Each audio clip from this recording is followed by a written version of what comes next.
The Simone Feiler Podcast, giving authors a platform. Welcome to the podcast. I have learnt so much and enjoyed my time so thoroughly working with Dr. Johanna Lynch to create her insightful and incredibly knowledgeable audiobook, A Whole Person Approach to Wellbeing, Building Sense of Safety.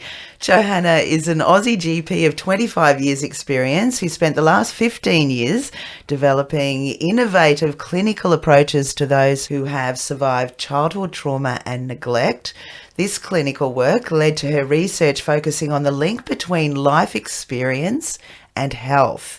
She is a passionate advocate for primary care policy that prioritise generalist whole person approaches that do not fragment or objectify the person, and her research continues to explore the clinical usefulness of the concept of sense of safety. Her PhD was acclaimed as paradigm changing, amazing, by international researchers, and is now an academic book accessed around the world, and we have just completed the audiobook version. Welcome to the Simone Feiler Podcast, Johanna. Thank you so much for having me. Thank you so much for doing that with me. I basically feel like we've just put Humpty Dumpty back together again. I really did. Yeah. You know, it's like, we've done that thing. We have. What an amazing experience working with you and hearing all of that. Firstly, I want to ask you, though, how did you find narrating your book? Oh, it was such a immersion experience to prepare to read it, then to practice reading it, then to read it, then to listen to it. So I feel like I've got to know my work better than when I wrote it. Oh, awesome. Yeah. That's so good. Do you think your delivery is engaging and you nailed it? Well, there's a lot of content in it, and so the listener will have to listen hard, but I think what they'll listen to is worth it. 100%. So engaging. Your narration and just the content is unbelievable. I feel like I've learnt so much. I mentioned at the beginning of my intro how insightful your work is just then, and I think to you quite a number of times during our session. And I say this as a layperson with absolutely no experience whatsoever in the medical field, but how did the whole person approach actually start for you? Oh, I think it actually came from seeing patients who were treated as parts, and also from my own personal growing. You know, like we are all have different aspects of ourselves that sometimes get ignored or left out of our story, and they need to be gathered back up again together for us to grow and mature. So I think there's been a personal side of seeing the whole, and then there's been a scientific side. I've been fascinated by all the new science that really confirms what kind of wise people already knew, and certainly First Nations people already knew, which is that our community and our country, our place in the world, change how we experience our bodies and our sense of self and well-being. You've been a GP for 25 years, and to begin with, I mean, you would have just been out of university and working just generally as you were taught. Was there like a moment when you thought, I don't feel like this is actually, serving people or serving the patients or even me? I can remember a moment where I sort of made a decision. Do I just follow what I'm meant to do, or is my discomfort mean that there's something quite important wrong here? And that was when we used to get drug reps coming to our offices. They now no longer do that, thankfully. Oh. And they used to come and bring us samples of tests to see if someone was depressed. So there's a particular simple test called the K10 that's meant to say divide between people who are depressed or not depressed. And so they had them in nice little forms, and you could little packs of them, and you could give one to a patient and they could do it in front of you. Wow. And that would help you to decide whether or not this patient needed an antidepressant.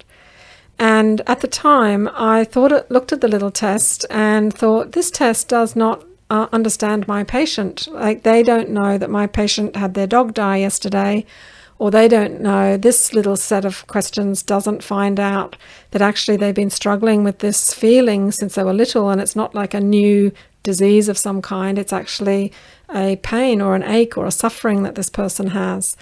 And so, but I felt very vulnerable to question what is still a very established way of seeing sadness in our community. there are beautiful people writing out there about the loss of sadness, that we can't even talk about it without using the word depression next to it now because we've been so psychiatrized in how we think. But at the time, I was vulnerable and young, and I thought maybe I should just get over my slight discomfort that this tool wasn't quite what it was made out to be. Now my older self looks back, and we now have one of the highest rates of antidepressant prescriptions in the world. What? We have, here the sunny, lucky country, and we have rates of people who are now addicted to a drug that those drug reps told us there was no addiction problems with at all. And antidepressants cause withdrawal symptoms when you stop them suddenly.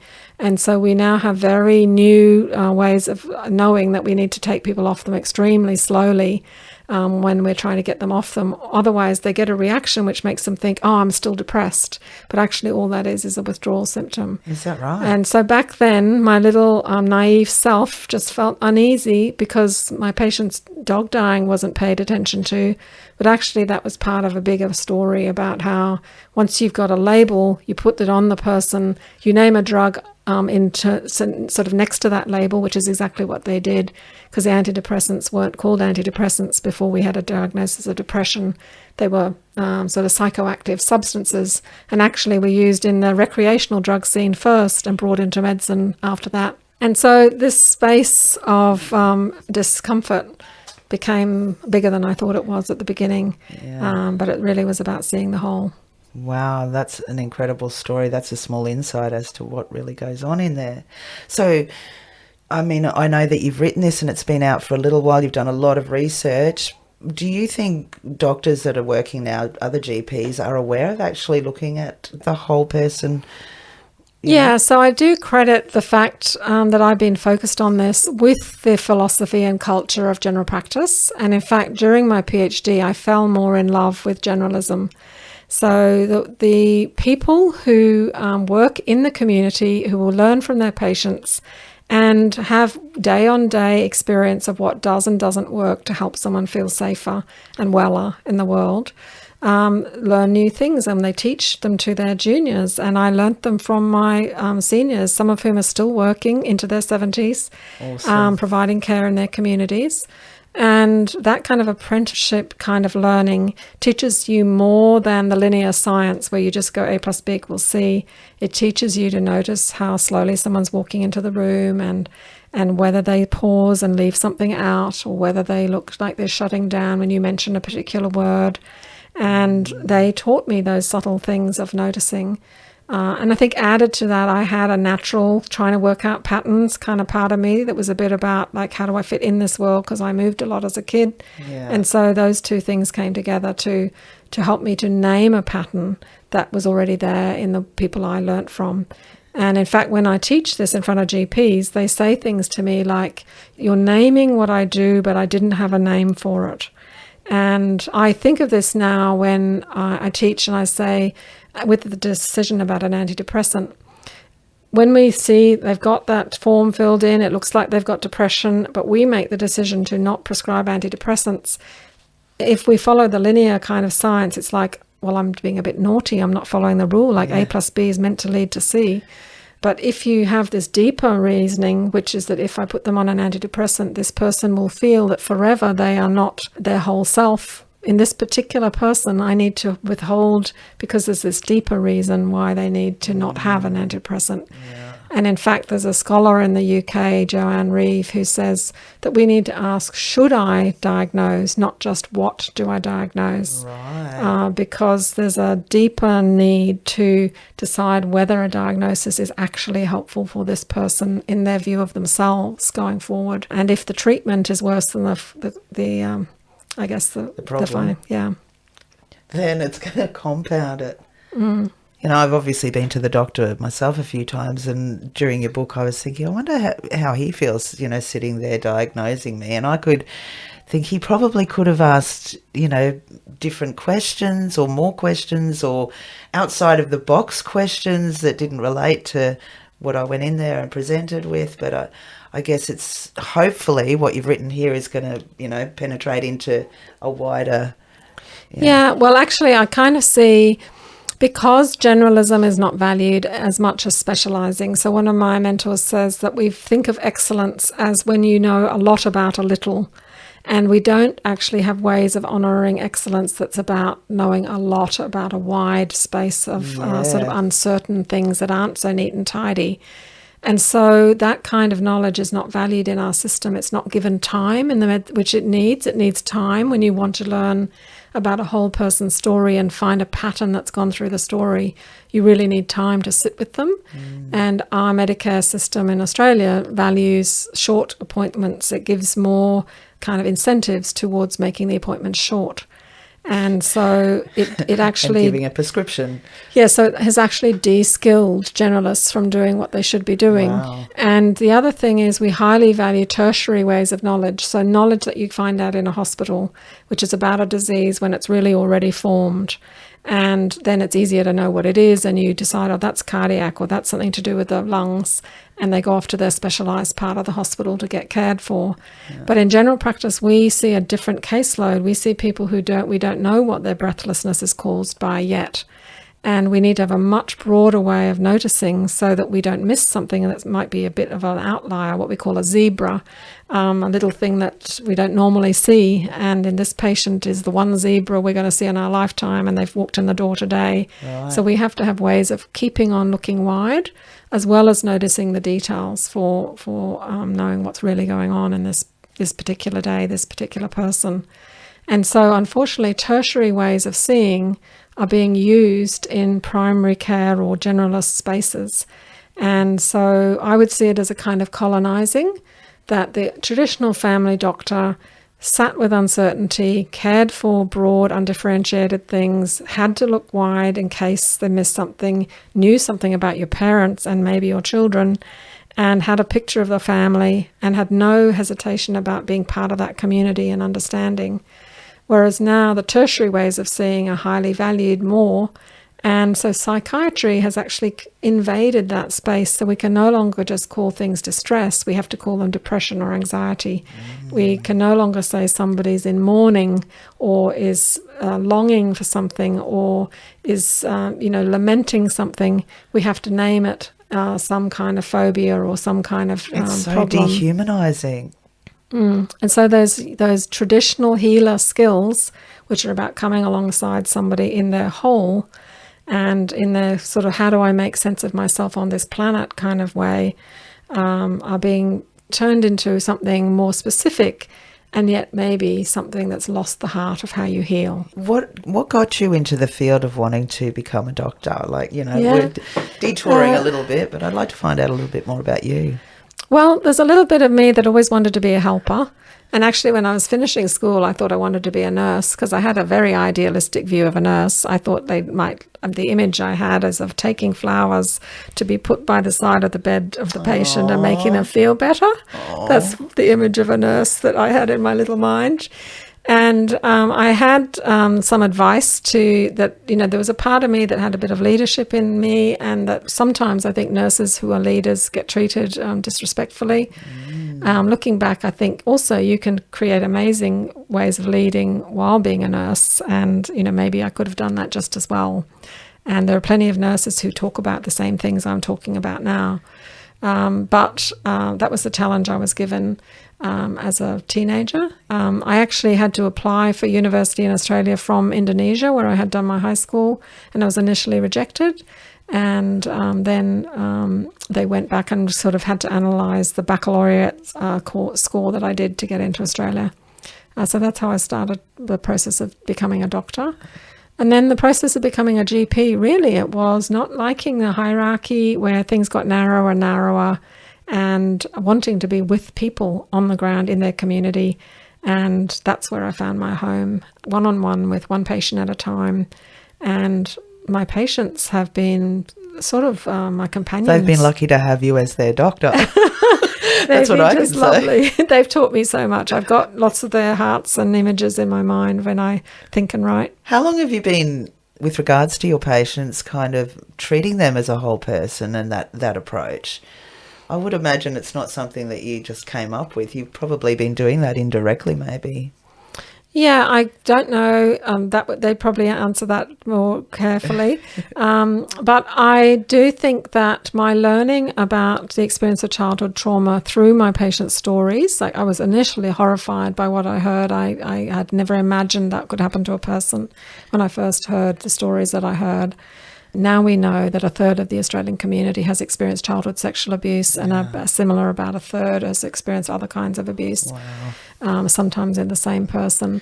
It makes me want to cry. We just had an amazing, careful research project called the Australian Childhood Maltreatment Study be released this year in 2023.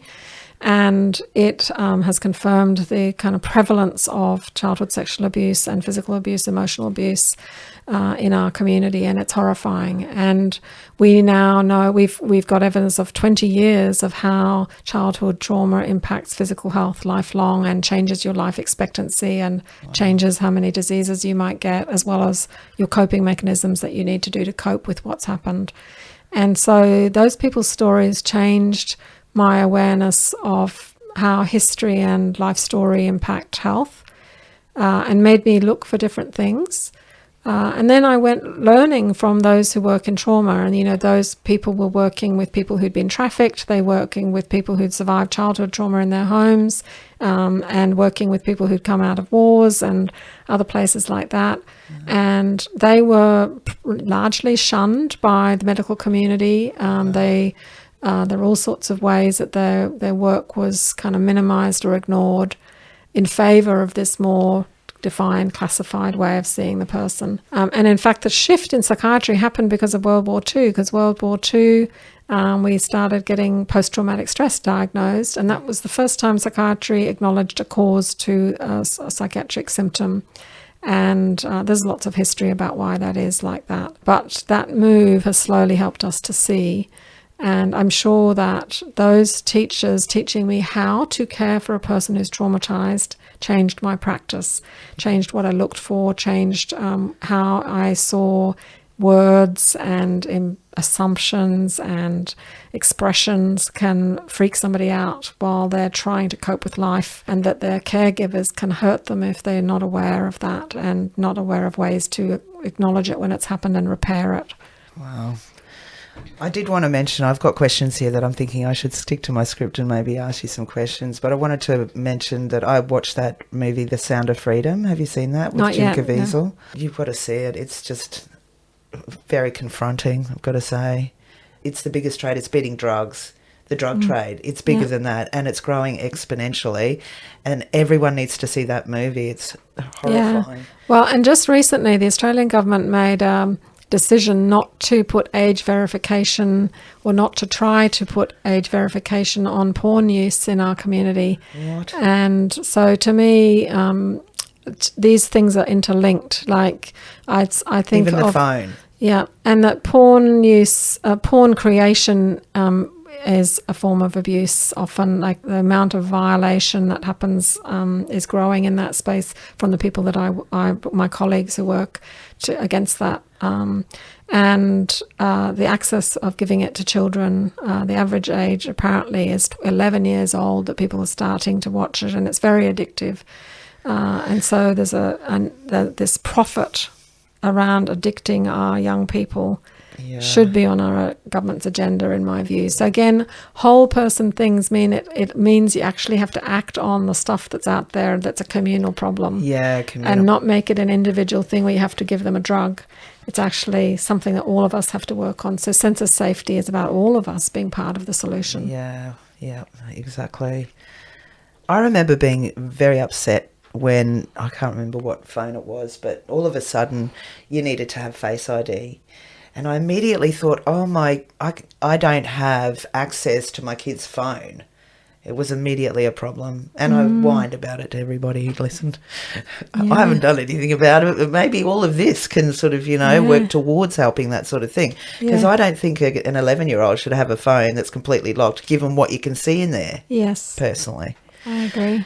Okay, right. I was going to ask you, there's so much, I could sit here and talk to you all day, by the way. You explain everything in great detail about this and a whole bunch more in your book, and I was going to bring up the concept because I said I feel like I've put Humpty Dumpty together again. But how did Humpty Dumpty come to you? How was that?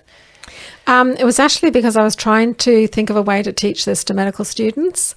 And I've had the privilege of teaching on whole person care for a number of years now at the University of Queensland. And I was trying to help them understand that people are whole, but we divide them up to study them. And in fact, at university, we put them in different departments and different faculties, and those faculties speak different languages and value different things. No. And then they're never getting back together. That's right. And then the clinician's expected to put them back together in the room with the other person. Right. And so I think that as researchers, we should be doing the work before it gets to the clinician of how do we help you to bring them back together again. And people have tried to do that through what was called the biopsychosocial model. George Engel kind of created that language in order to try and prevent this fragmentation he could see coming. But he didn't have the language that we now have to understand what's different about these two types of knowledge. You know, the social sciences knowledge highly values authenticity. It highly values participation, so that you've talked to the other person and you are working together to try and find out what's going on here. And it highly values meaning and sensations and experience as ways of knowing about the world. And you could include culture and spirit and those sorts of things in that space. And then on the other side is the biomedical knowledge, which highly values being precise and being able to predict things and being able to tell the patient how long this is going to last for, or whether this drug is safe, or whether if you take it at this dose, it's still going to be safe. And so that precision is it's important, and it's part of how science has made amazing breakthroughs. It's part of why we've got cochlear implants, and we know what bugs cause things in the sewerage and make people sick, and things we need to know for water management. And so this kind of knowledge is also highly valuable. But when they look at each other, they think of each other as not seeing the important thing. And there's a little bit of disrespect between them. So the social sciences would look back at the biomedical space and say the medical model is, missing seeing the person, for example. And the other side will say the social sciences model is soft. It's not linear. It's not hard science, by which they mean real science. Right. And I love one of the thinkers in this space talks about science being nothing more than detailed observation. And so both sides are doing that. Both are doing detailed observation in their own way. And so they're both scientific, they're both deeply true, and they both need to work out how to see one another and value each other. And it's this space in the middle that I think the generalist sits, of trying to say, you're both valuable to me, I need both types of knowledge, we need to work together. Yeah. And one of my favorite mentors, who wrote one of the what we call afterword in the audiobook, but it was foreword in the written book, Anna Louise Kirkengen, she's done a lot of thinking about the lived body, which is so there's philosophers, European philosophers, that have been wrestling with what's this stuff in the middle and how do we look at it, and is it sort of movements or processes, or how do we see? And she talks about how medicine needs to understand that we were never separate. These things are just illusions that they're separate. Yeah, that it's the person has never been separate from their subjective experience. There's an objective body you can measure and so on, but there's always somebody who lives inside that body. Yeah. And there's a hand therapist who says that the person, we often can see that the person is alive, but we've forgotten that they lived. So, and I kind of think of it a bit like terra nullius, like people say, I'm so precise, I'm so observing, I'm so sort of not getting messed up by senses, and I'm just thinking straight with my cognitive ability, the kind of myth of being able to be above your sort of imperfect human body to observe things. And in that space, seeing the person in front of us like an object, where instead of noticing there's actually somebody who lives in there. Yeah, and that they've lived there forever, long before you knew them, and they got lots of stuff they know. Yeah, that's good. That's good that you're opening up that channel to have a look in there. Because it's weird when you go in and sit at the doctor, right, as a person, because you are that person that you've described, the lived person that's inside there, what's being diagnosed. That's right. So true. Yeah. There is so much in your book on that topic too, a whole person approach to wellbeing. You outline 7 areas of content that were identified as sense of safety, whole person domains: environment, social climate, relationships, body, inner experience, self, and the spirit. I love these. What was your process to uncover these and then understand? Yeah, so this is kind of like a bit of a philosophy thing. Like, how do you define what a whole is? You could come at it from all sorts of different angles. And so I sort of see these as one way of seeing the whole person. But I needed a way that was relevant to me as a doctor and that could impact my understanding of health. And the kind of central thing around this is the idea of threat. That threat changes our physiology. It increases our stress hormones. It changes how our heart rate goes. It's got long-standing implications if we stay stressed for a long time. And so that threat from any kind, one of the thinkers in this space says that psychological or physical threat have the same response in the host defense system, that the person's body will respond to both in the same way. And we know that social rejection and chronic pain light up similar bits of the brain. And so these two things that look sort of separate out there inside the body, they become able to be seen through how our body's responding to threat. And so I became interested in wonder if I could map what people think causes threat and how people feel that they get safe. And so that became the central questions of my thesis. What causes threat and how do you sense that you're safe? And by asking that question of multiple different stakeholders, that's kind of the logic of the social sciences ways of seeing that the more participants we have, the truer we can get to it. And the more points of view we take into account, the more sort of reliable our knowledge is. So I asked rural and urban GPs, and I asked patients who had experienced mental illness, and I asked Indigenous academics, and then I asked multidisciplinary mental health clinicians, from pastoral care workers to psychologists, social workers, OTs, to give their input on it. And since then, I've been able to ask teachers and domestic violence social workers and more OTs and physios and more GPs from around the world, from Norway, the US, and here. And so those stories are coming back confirming that original finding, which was that if I mapped where people said they felt threat, it came to these 7 domains. Right. And so for me, it's inherently logical. It's not like just a random, well, I wonder how far we should look. It's actually political stability and housing and water security and how scary policemen are and all the basic, everything that we're thinking.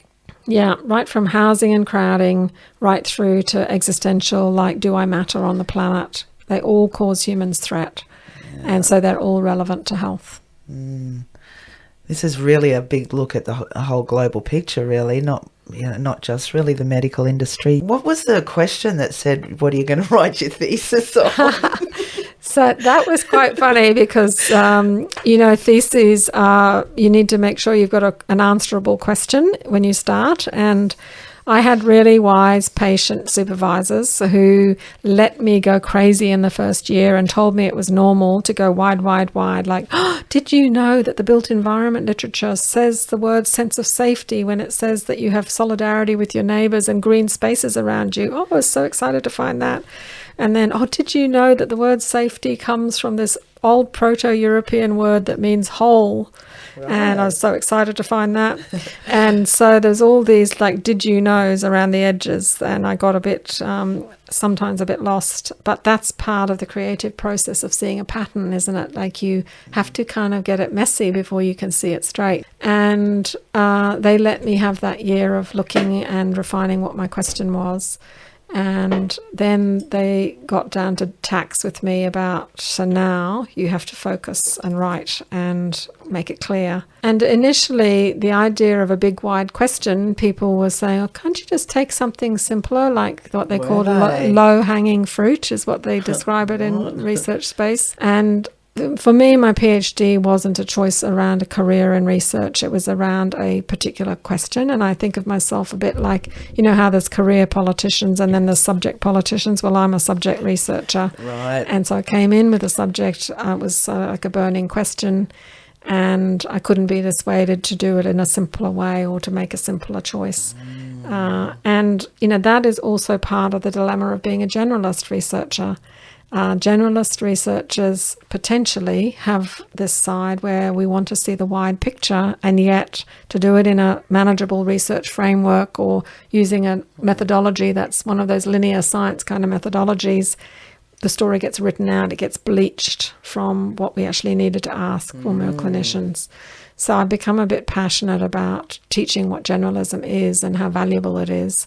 And I'm actually getting to talk on that in a conference in a few days' time. Yeah, that's awesome. Is that what you want to do? I mean, personally, from listening to your book, I think you should get out there and tell as many people as possible about this. Well, I've got a bit of me that's a shy introvert and just wants to figure stuff out. No, you can't do that anymore. And there's a bit of me that's, it's an imperfect thing. When we make something that's saying big things, it's going to have imperfections in it. And so there's a bit of me that's scared of this little imperfect gift coming out into the world.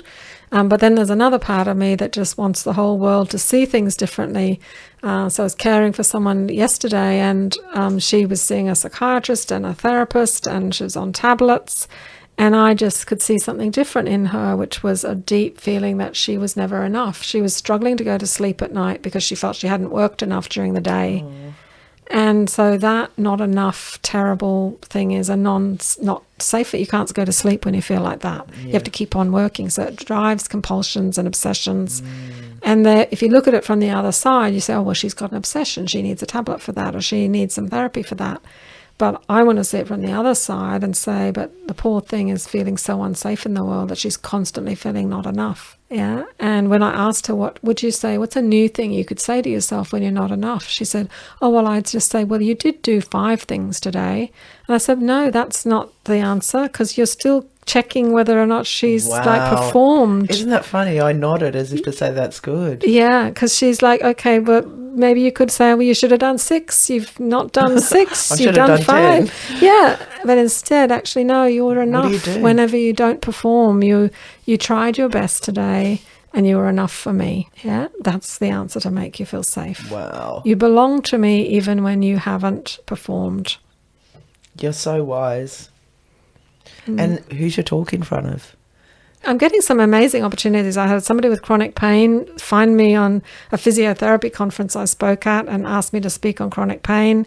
And, this is another whole person experience that's deeply affected by our relationships and how safe we feel in the world, and our life experience. And then I'm getting to speak at the International Family Doctors Conference in Sydney in a few weeks' time on these topics. They are going to love what you have to say, I have no doubt. I feel really privileged talking to you and that you've spent time with me, Johanna. A whole person approach to wellbeing. Did you write it for doctors or for just anybody? I got so much out of your book. I mentioned it to you earlier that it aligned. I'd like to meditate and do that sort of stuff, a bit new agey, and, believe that your thoughts create your future. But you've come basically with all that information that I'm listening to from a medical kind of perspective, and that's just incredible. Yeah, so, one of those things about narrowing it, so you do your PhD, you have to narrow who you're trying to talk about and tell the story to. So to begin with, it was for doctors. But I see that generalists are across the community, anybody who tries to care for a person within their community, within their family, their relationships, and how they make sense of meaning in their world is trying to care for a whole. But we don't get taught how to care for a whole. We get taught how to care for parts. And so when I wrote the book, I changed the word from clinician to practitioner to mean anybody. So teachers, social workers, OTs, physios, the list could go on. But I also I really wanted the concept sense of safety to be applicable across skill sets. So you could have someone who was an experienced trauma therapist who was working with somebody's loss of sense of safety because of a bad memory that was a flashback, and they knew how to work with that. Or you could have somebody who knew that a cup of tea would make your body calm down and make you feel safe in your body. And we would empower these ordinary human ways of being kind that are about being comforting and about coming alongside someone and consoling them and helping them feel safer in the world. And that those would start to have value again in the way that they've been written out of the story by psychiatric and medical ways of seeing distress.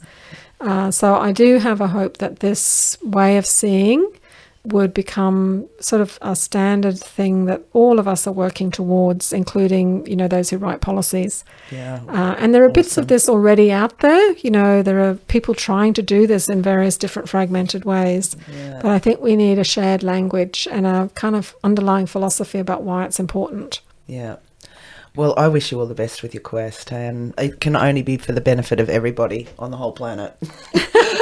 That's a global general statement. I'm sorry, but that's really true from what I've heard and from even speaking to you today. Like, it's about caring and nurturing and understanding. And I think I would suggest that even a person that is looking for themselves and to make themselves whole, read your book. Wow, that's lovely, because one of the things I've been worried about is it being academic, as in I've had to make sure I defend it for my PhD, and then because it's a new idea, you have to give people all the evidence so that they can be convinced. Yeah. And so it's rich with those things, and I've benefited from all the beautiful people who've written before me and whose words and ideas I've included. But at the heart of this is for Humpty. Yeah. And when at the beginning of the book I say, who's Humpty? Well, Humpty's anybody. Humpty's a patient, a staff member, a friend, somebody you disagree with. Humpty is your boss. Humpty is the politician. Humpty is the clinician, the teacher, the carer, the mother.